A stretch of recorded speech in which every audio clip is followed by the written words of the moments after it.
In 1962, an engineer at General Electric named Nick Holonyak held a small chip to his eye and turned on a current. It glowed red. It was the first visible LED ever made, the first chip that turned electricity directly into colored light. Red came first, then green, then yellow. And then the industry stopped. For 30 years, not a single major lab on Earth could make blue. They knew they needed it. They couldn't build it.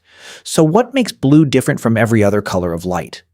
To understand it, you have to know what an LED actually is. An LED is a sandwich, two slices of semiconductor with electrons jumping between them. When an electron falls from one slice to the other, it releases its energy as a particle of light. The size of that fall decides the color. Small fall, red. Bigger fall, green. Biggest fall, blue. To make blue, you need a material strong enough to survive an enormous jump. A wide band gap, the physicists call it. Most semiconductors can't take it. They break. By the mid-1980s, only two candidates were left standing: zinc selenide and gallium nitride. Zinc selenide was the obvious choice. Soft, easy to grow. The crystals came out clean. 6 orders of magnitude fewer defects than the alternative. Gallium nitride was a disaster. It had to be layered onto sapphire, a completely different material, and the mismatch left the surface riddled with cracks. Not a few, billions. Billions of defects per square centimeter. Defects stop electrons. Electrons stopping means no light. By every textbook in the field, gallium nitride was dead. So everyone picked zinc selenide. Sony picked it. Every serious lab in Japan, America, and Europe picked it. Conferences filled rooms with hundreds of researchers all working on the same material. In 1992, the Japanese Society of Applied Physics held its annual meeting. The session on zinc selenide had standing room only. The session on gallium nitride had 4 people in the room: the speaker, the session chair, and 2 people in the audience. Gallium nitride was the joke material, the dead end, the thing the smart researchers had moved on from.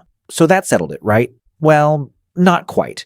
One of those 4 people in that empty room was a man named Shuji Nakamura. He worked for a company called Nichia. It was not Sony. Nakamura had already invented 3 products there. Each time, a bigger company released the same thing first, and tiny Nichia couldn't compete. He was 35.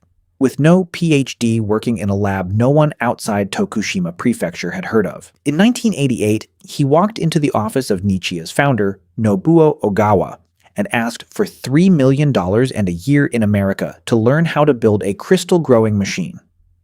Ogawa said yes. This was, by every reasonable measure, insane. Nichia had no semiconductor business. The material Nakamura wanted to work on, gallium nitride, was the one everyone else had given up on. He picked it anyway, partly because he needed to publish something to finally earn his doctorate, and gallium nitride was the only material no competition was crowding into. The empty room was an opportunity. Back in Japan, Nakamura locked himself in a corner of the Nichia lab for 4 years. He barely spoke to anyone. He built his own equipment by hand.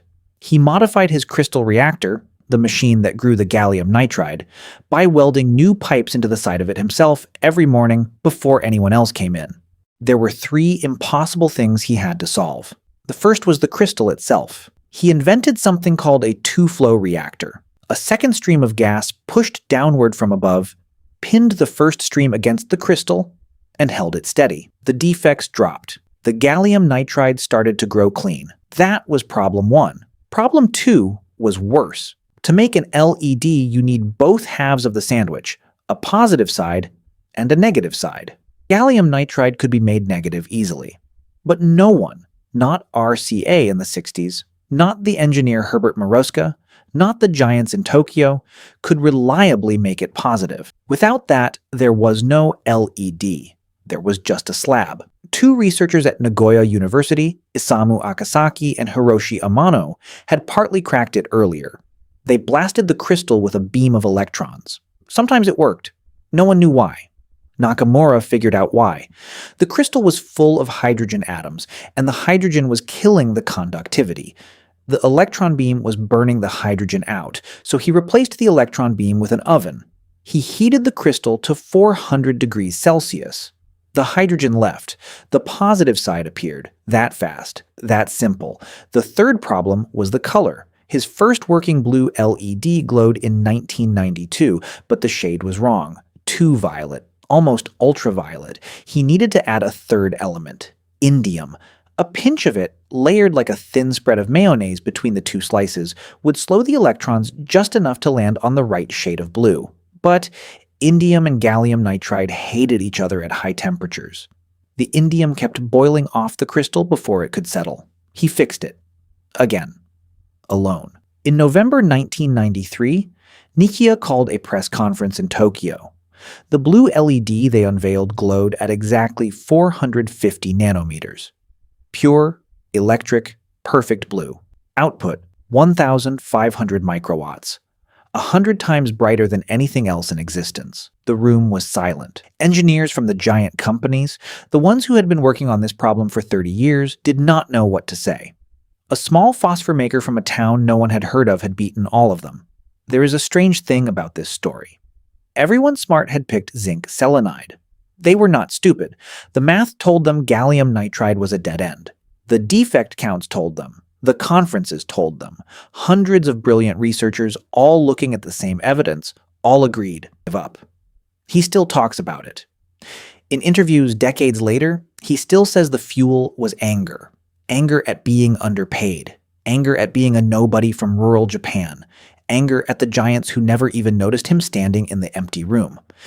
In 2014, he won the Nobel Prize in Physics, along with Akasaki and Amano. By then, the thing he had built was already everywhere. In every phone screen, in every flat-panel TV, in every traffic light, in every laptop, in the white bulbs quietly replacing Edison's 100 years after Edison. Look up again. The white light above you is still a blue chip with a yellow coat. It is still doing what the textbooks of 1985 said could not be done. It still costs almost nothing. You will touch a blue LED today, probably without noticing. It will be the screen you read this on, the dashboard of the car you ride in, the brake light of the bus in front of you, the street lamp you walk under tonight. Most things that change the world arrive that way, quietly, already inside the room, almost impossible until somebody too small to know it was impossible sat alone in a corner and tried anyway. The giants were watching the wrong door. He was the only one in the empty one.